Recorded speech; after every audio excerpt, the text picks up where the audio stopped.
Welcome, Patriots! This episode of Ravens Radar is not going to disappoint. It's going to be ready for a general admission audience. I'll let you guys stew on that one for a minute. If it's in your sights, it's on my radar. We'll be airborne shortly.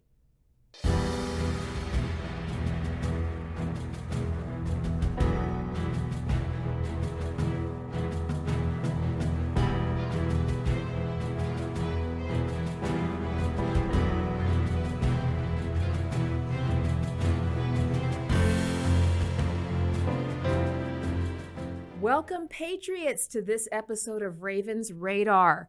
We are going to do something we haven't done before. We are bringing real military might to the table today. I am so excited, you guys. You don't even know. My military senses are all tingling because we've got some power coming. We're going to be having an incredible guest today. But first, I want to take you through what's going on, a little bit of what's going on in the world. I want to hit on what we've got at the top of our pecking order right now. We have the classified document scandal that just keeps growing. It is basically a dumpster fire that keeps sucking the air into it. We're going to call it Biden-gate for those paying attention at home. So more classified documents found with President Biden. And you guys don't even realize how hard I'm working to not put president in air quotes. You know what? I'm going to do it anyway. With President Biden. So let's get into it. This has started as there were documents in one place, has now been documents multiple places, but they were secure because they were next to his vintage Corvette. Hunter lived there, but only for a little bit, and he paid rent, so it's okay. It's a ridiculous, and it's okay. My personal favorite, it's okay by the left because President Trump had more. You know, guys, this is not is she a little pregnant deal. You are or you aren't. So now we found this in Wilmington, his residence in Wilmington. We found it at the think tank in UPenn. And here's what it basically boils down to, is right and wrong is wrong. And the end does not justify the means. This was a dangerous game the left was playing with President Trump being in office, where they wanted to impeach over nothing. They wanted to try him over nothing. They wanted to rail him and just highlight every single thing he did. He went to McDonald's. Oh, yeah. So we have been through this. Now, you know, it shouldn't be the turnabout is fair play, but we're basically in this section now where people have lost their humanity. They have lost their integrity to the ones that are saying, well, it's okay because, Biden had a little bit and Trump had a lot. They only found a few documents. Okay, well, let's address these in turn. So it doesn't matter whether it's a lot or a little bit. I mean, I'm old enough to remember people going crazy because they're like, well, Trump walked out with the nuclear codes. Guys, stop. Okay? President can declassify anything he wants to declassify. He worked with the archives on this, so people knew about the documents he had, and they were in a locked safe, from what I understand. Okay? Biden was not the president. He wasn't a little president. He wasn't the president. He did not have the authority to declassify the documents that are in his possession. The people who found the documents in his possession are also not authorized and don't have security clearance to be viewing those documents. Another thing you're hearing is, well, Trump, took them and he stuffed them. I said, if you think that President Trump took nuclear codes that were on a Post-it note and stuffed them in Melania's underwear drawer, you're an idiot. Just let me go on record of saying that. It didn't happen. Guys, come on. Have you ever heard of a nuclear football? Do you have any idea what the Pentagon does? I do. I had two parents who worked for it. That's a ridiculous, nonsensical story and a good time for you to turn off CNN. Okay? It didn't happen. So what I would tell people is to remind people it's protocol and procedure. Okay? You can't just store classified documents. They are classified for that reason, for a reason. Now, if they've been declassified, that's something else. But let's also talk about the timing. Well, Trump had to be raided and Biden, he turned them in voluntarily. Bull. Okay, where's the bull crap meter? Okay, that is wrong, false, lie, insert whatever term you like. It's ridiculous. Guys, come on. This is gaslighting. That's not how it works. Okay, they didn't turn it in when they found it. Okay, they are turning it in after the midterms when it wasn't any more of a disaster. But it is a disaster. This is gaslighting, and quite frankly, it's treason.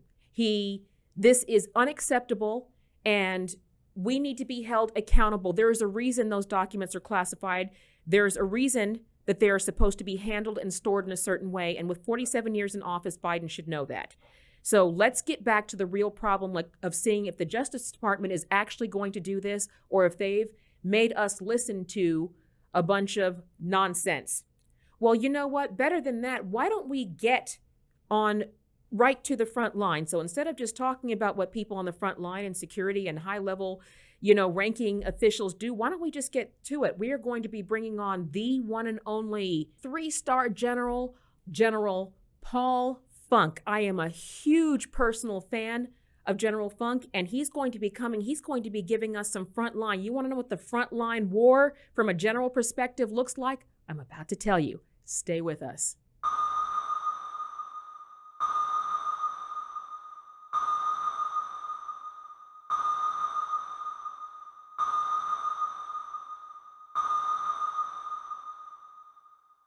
Make your Yuletide memories huge this Christmas with the Tweeter of the Free World Covfefe Table Book, the perfect gift for all seasons. Retweet to a simpler time when our flag had only 3 colors, schools had 2 genders, the border was real, and inflation was reserved for party balloons celebrating low crime, low taxes, and affordable food and gas for all. Now you can reminisce over the good old days when our only issues were Russia, fake news, witch hunts, and crooked Hillary. The Tweeter of the Free World has all of Trump's greatest tweets, including Benghazi, fake news, Barack Obama, and who could forget Little Rocket Man? But it is much bigger and more powerful one than his, and my button works. The Covfefe Table Book will be cherished for generations. Relive the greatest tweets of all time by the greatest president of all time. Go to thetweeterofthefreeworld.com now to get your copy for the low price of $39.99. Make your Christmas great again.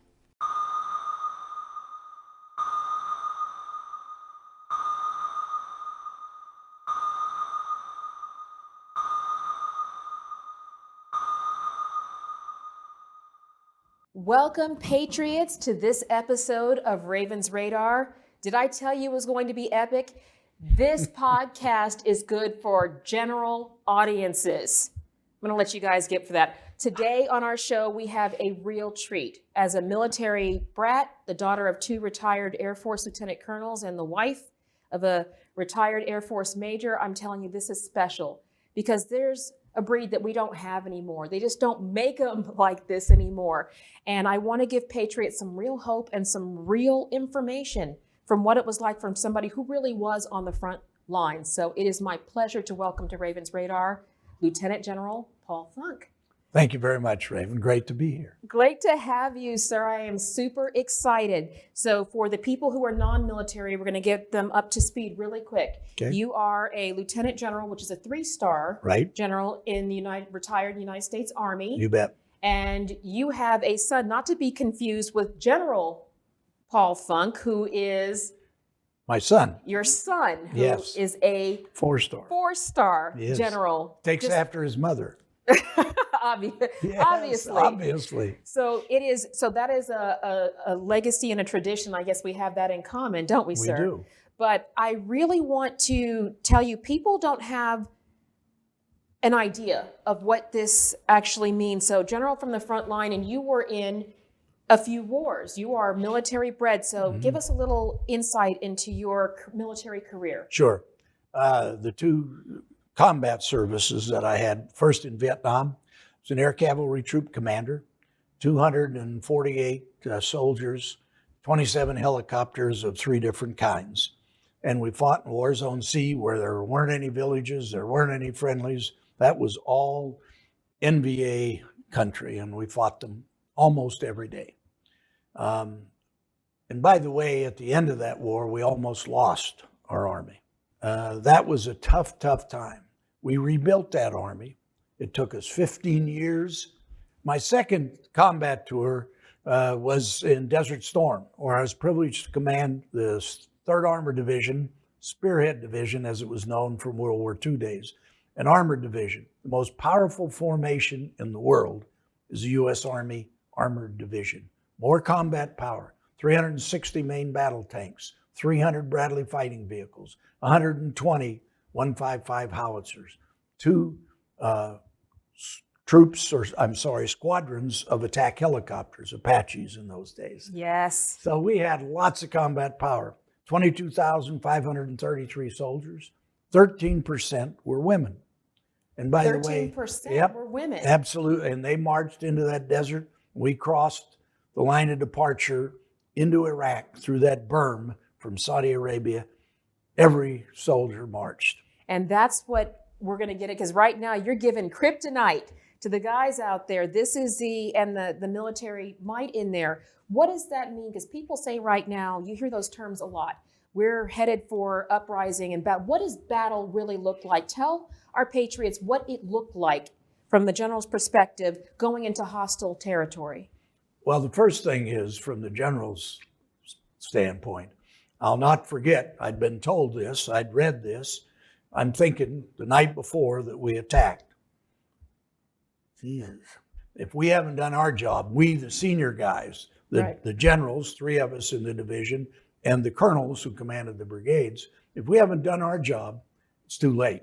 Because our job is to help ready the division, do the planning, set the orders, and then launch the division. But the real fighters are down at the platoon, company, squad level. These are the guys, the young people with the short swords, as we say, who are doing close-up fighting.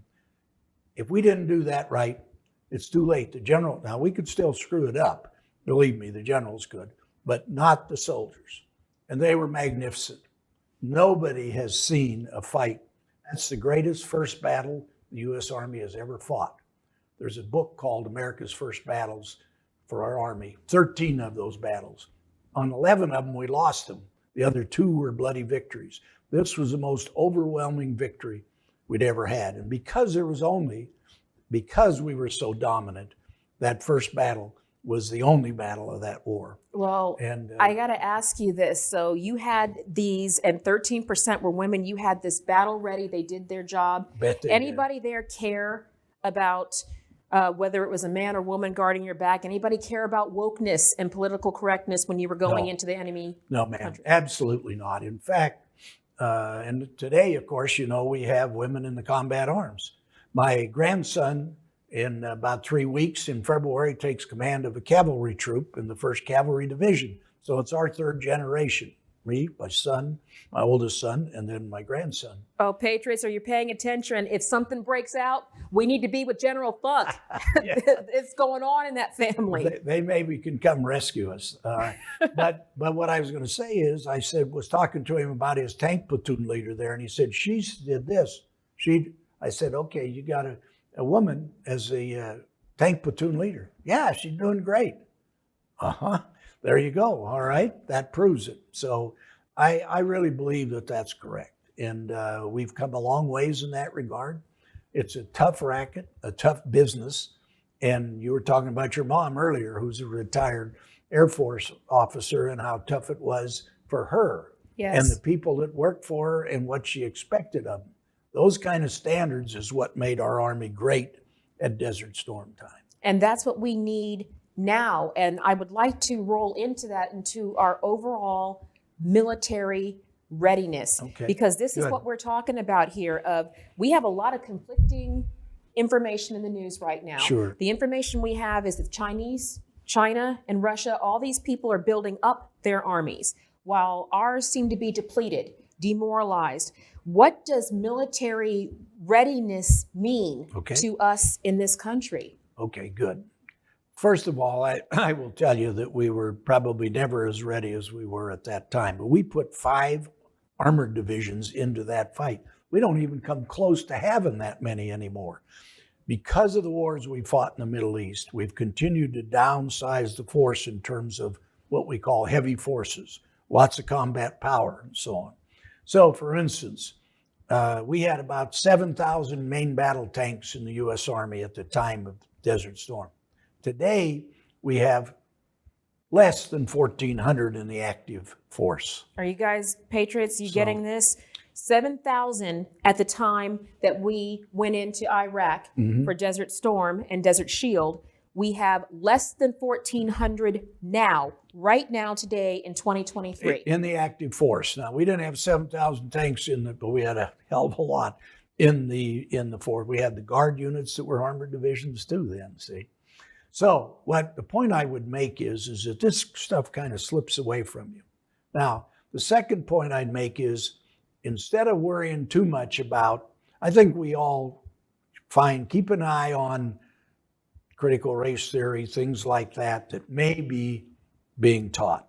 But really the focus ought to be, what's the budget? How many training dollars do we have? What about ammunition? What about all the missiles that they're firing in the Ukraine now that came from the heart of the U.S. Army and the other services? And when you start adding that up, you say, well, okay, we're going to cut the defense budget. I don't think so. If you do, you're not going to be able to replenish those arms. We need to do that. Second thing we need to do in that regard is to make sure, you mentioned earlier in our discussions that we're having a problem meeting recruiting goals. Yes. Okay. The major reason we have a problem recruiting is we got too many fat kids. We have young people that are not fit enough to even come in the Army. We also spent 2 years without those kids going to school. Yes. You think they can pass the AFT or any of those kinds of tests? A lot of them cannot. We'd not had that problem before. We have it now. So we're going to have to really focus. I know the Army has taken some steps to try to correct that by bringing people in without signing them up until they can meet certain standards, including intellectual standards. And standards are good. They are, for the ones who are going crazy, about, listen to what he's saying. It's like anything else. When you apply for a job, you need to be ready for that job and prepared for that job. There was a time, I'm old enough to remember when you used to dress up to fly, that you didn't get on an airplane in your underwear. And or your pajamas. Or your pajamas. So now let's look at it in terms of that. We used to have the best and the brightest. The men who were clean shaven, clean cut, educated, fierce, ferocious, and ready with a sense of patriotism to defend this wonderful nation. And now we just have people kind of rolling out of bed and, does this pay for the college I'm not going to do so I can get a degree in Taylor Swift? And these kinds, we have to be able to have these discussions, guys, and our military readiness has to do with each and every one of these soldiers who wears this uniform. Yeah. And the Army won't take them if they can't get close so that we can bring them along and qualify them. So, like I said, we almost lost the Army at the end of Vietnam. This is a really fine Army. The people that are in there now are darn good. Yes. And they meet these standards. And so we put them through a lot over this COVID period, just like everybody's been through a lot. So we ought to take a deep breath, get back to focus on training. If you drive by Fort Hood, stay in a motel, and you don't hear the guns shooting out there, then you ought to be worried. Correct. And it worries me. I live close to there now on a cattle ranch, and so I'm very cognizant of that. We really need to focus on what the Army is supposed to do, what the Air Force, the Marines, the Navy, let them focus on the things that they need to do.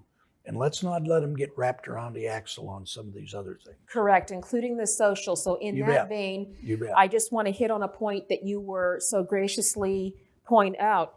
The downsizing, any demoralizing, the changes that have come that are not good to our military forces have been coming from bureaucrats. They're coming from politicians. They're not coming from people who are uniformed, suited up, ready to defend this country. They are coming from politicians who are out there, making backdoor deals. And have you ever had military people that want to cut military budgets? It's always the politicians who don't see the benefit in having a robust And ready. and strong and prepared military, because nobody seems to appreciate the military more except for when the communism it. shows up, Yep.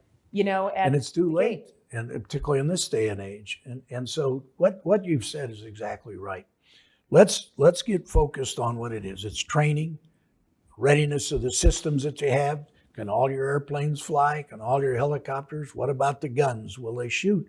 That sounds simple. It's not. And it's expensive.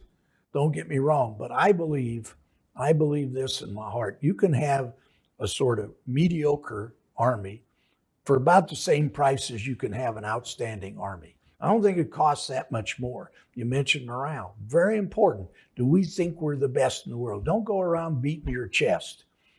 Just prove it. That's right. We had a little saying in the 3rd Armored Division, talking ain't fighting. That's right. And you know what? After it was over, a couple of guys said something. I said, yep, you can talk now. If you can do it, you can brag. But don't wait too long. I think we got about 3 weeks, and then we better get after it again, because somebody else is going to be looking at us to maybe fight us, but certainly to challenge us. Don't let down. That's right. And they need to hear that. Patriots need to hear it now. So I want to ask you in that vein, we're gonna get to it. So for our Second Amendment people out there, which should be everybody the Constitution protects, and I'm one of those people, they're saying right now that Biden is calling for a ban on assault weapons. To say this with a straight face, we need a ban on Joe Biden. Okay, but they want a ban on assault. Can you please, I would like to say, but I want people to hear this from a decorated military professional. What is an assault weapon? Well, an assault weapon is something like you would arm your soldiers with at the squad level in an infantry unit in the U.S. Army. Those weapons can either fire semi-automatic or full automatic. People are trained to use them in both cases and both ways. And so an automatic weapon is sort of basic to an assault weapon. I don't think that the rifles you see people carry to deer hunt today and that sort of thing that are not automatic, those are not assault weapons in the definition of it. It's a terminology they like to rope, isn't it? But can we also clarify that when these rights, the Second Amendment was written, we hadn't just finished deer hunting. Okay, we had just finished liberating a country. And can you just confirm with all your experience if the bullets come out slower from a pistol than they do from a rifle? Well, in fact, they do. That's exactly right. That makes the left feel better. But at the end of the day, okay. I didn't know that's what we were after. It makes it feel better because they come out slower. But and Joe Biden, more time for the ice cream, less time for the bullet. So we have to, but the end of the day, the Second Amendment is absolute. It says shall not be infringed. It says not if it's 2023, not if the left says it's a bad idea, not if Joe Biden got irritated before his diaper changed. They are saying that the Second Amendment is absolute.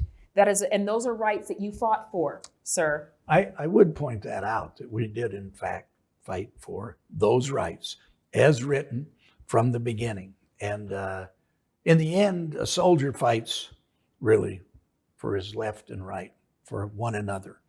And so we set a standard of performance. And I'm proud to say in the 1st Squadron, 9th Cavalry in Vietnam, I was the A Troop commander, as well as in the Spearhead Division in Desert Storm. We fight, though ultimately, for one another. That means we're fighting for the people of the United States. Amen. And for, sure, the documents, the flag, and so on.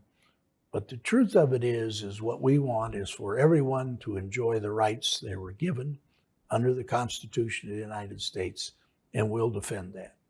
And we give up certain rights to do that, as you know, as your mother knows very well, speaking out, for instance, going political, saying the kinds of things that soldiers should not say and are not allowed to say. And when you come to that, protection of things like classified documents. Whew. So yes, and you have had, I'm sure, very top level security clearance. My parents worked out of the Pentagon and had them as well.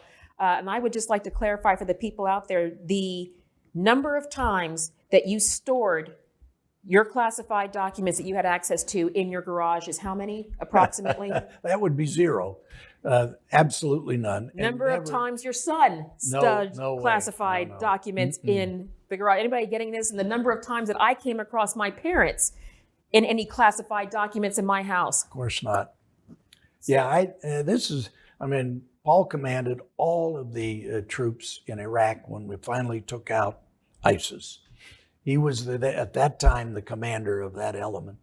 And I think there were 71 or 72 nations in that coalition, a tremendous responsibility, tremendous force of folks from all over the world. None of them, by the way, would have done that. None of them would have felt like they could take a classified document somewhere. Now, people can say, well, yeah, but they don't really tell anybody that much. Individually, maybe not, but who cares? The law is, this is what you do. And if you don't do that, you're going to be fired. You're going to be court-martialed. You're going to end up in jail. But there is a security risk. People are, well, Trump took a little and he, took a lot and he took a little. Yeah. It's protocol. The reason that those documents are classified is because they're only supposed to be seen by certain eyes, Right. and they are supposed to be handled and disposed of. So the ends don't justify the means. No, they wrong don't. is wrong No. is wrong is wrong. And that's important. And I'm glad to hear you say that, because it's important we don't get distracted. Keep your eyes on the ball. It doesn't matter who's doing it. Protocol has to be followed. Procedure has to be followed. Yep. And I want to say this as we kind of, wrap up and I pick your brain, but people say that we're headed, to war, civil uprising. Many people don't even know what that means. But could you give a word, look into the camera, and give a word of encouragement to the patriots who are from their general? What do we need to do now to get America back on track? Everybody's got to have his or her own definition of being back on track. Let me say that first of all. That's the privilege we have. That's why I've always believed, since I was a pretty young guy, that the collective wisdom of the citizens of this country is better than anything that can come from a single general or from the Congress or the president. I really strongly, or the Supreme Court for that matter, I really believe that the collective wisdom of our people is very, very sound. So I want to say that from the beginning. I would also say, though, that for us to succeed, we have to all be allowed to speak our minds and to disagree without violence, without taking advantage of somebody else. I feel that deeply. And Yes. I believe, now, I will tell you this, we had a lot tougher time in the late 60s in this country than we've had, even with those stupid riots last year when Antifa was going off and doing the things that they were doing particularly on the West Coast, which has always been kind of a very nice place. I liked it out there. Was at Fort Lewis a couple times. Now Seattle, kind of a mess. Now Portland, kind of a mess. That's because of lawlessness and a small group taking advantage of the larger group seemingly without any kind of problem. That's just wrong. You cannot have that kind of anarchy and exist as a nation. You can't. Correct. So, okay, I disagree with some people. They disagree with me. If you're in the Army, you give an order, people march. That's the way it is. I marched and fought with the Spearhead Division in the deserts of Mesopotamia, as a matter of fact. And in fact, that was a great victory for our soldiers. And I want to say that it's all of our people, whatever color, whatever race, whatever their proclivity for people ought to be left alone to do that. But together we have to be able to pull together for certain things. World War II, Desert Storm, if you will. I think those are examples where we were successful, finally. But let's not be unready next time either. And let's also, for those who've been watching our podcast, you got two people on this stage who are fighting. One has fought, one is fighting for your right to disagree. But Yes. right being the operative point. Now, before we take it out, so you are working now with, I want you to tell our listeners and our viewers about the mounted warfare. Sure. We have built a phase one of the museum called the National Mounted Warrior Museum. And this is all about those kinds of young people, and some of us may be a little older, but let's talk about the real fighters, those that carry the short swords. That's what we're doing, building a museum right outside the gate of Fort Hood. We'll open it next summer. We've already got, as I said, phase one done. And you're doing bricks so you can buy Absolutely. a ceremonial brick, which I have done for both my parents. I encourage you to do that. We're going to put the website up there, but you're buying a brick. We're supporting veterans. We're honoring their memory. We are going to do that. And General Funk, it is truly my honor to have you on the show today, Patriots. I promised you it was going to be epic. This is how we do it. Straight from the front lines, real generals fighting a real war that we really can win. Don't give up. We've got this. Make your Yuletide memories huge this Christmas with the Tweeter of the Free World Covfefe Table Book, the perfect gift for all seasons. Retweet to a simpler time when our flag had only 3 colors, schools had 2 genders, the border was real, and inflation was reserved for party balloons celebrating low crime, low taxes, and affordable food and gas for all. Now you can reminisce over the good old days when our only issues were Russia, fake news, witch hunts, and crooked Hillary. The Tweeter of the Free World has all of Trump's greatest tweets, including Benghazi, fake news, Barack Obama, and who could forget Little Rocket Man? But it is much bigger and more powerful one than his, and my button works.